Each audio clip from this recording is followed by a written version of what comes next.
Nananatili po sa maselang kondisyon si Dolphy sa Makati Medical Center at patuloy na sinusubukan ng mga doktor na makontrol ang kanyang blood pressure. May news to go si Mark Zambrano live. Mark! Ivan, critical but stable ngayon ang kondisyon ng comedy king na si Dolphy dito sa Makati Medical Center.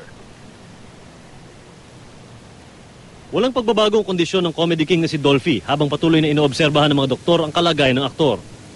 Halos 2 linggo nang inoobserbahan ang kalagayan ni Dolphy dito matapos magkaroon ng komplikasyon sa kidney at pagbaba ng hemoglobin count ng kanyang dugo. Ayon sa kanyang anak na si Rolly Quizon, mula kagabi ay walang bagong update mula sa mga doktor pero may ginagawang treatment kay Dolphy para makontrol ang blood pressure nito.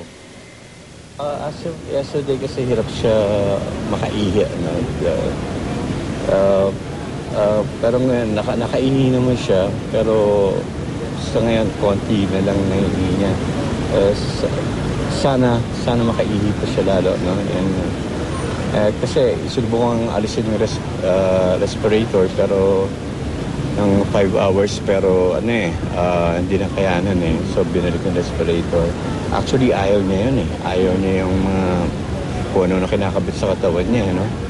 Pero syempre, ganun talaga pag mahal mo isang tao, hindi mo kahit ayaw niya talagang syempre kailangan buhayin pa o madagdagan pa ang buhay niya. Namataan din ng GMA News ang ilang artistang malapit kay Dolphy, tulad din na Ay de las Alas at Maricel Soriano, na ayon sa pamilya Quizon ay tinuturing na bahagi na ng kanilang pamilya. Ivan, ayon kay Rolly Quizon ay unti-unti na rin umuwi ang kanilang mga kapatid mula sa Amerika at sa Australia at tuloy ang kanilang pasasalamat sa lahat ng mga taong nagdarasal para sa kanilang ama. Mark Zambrano, GMA News.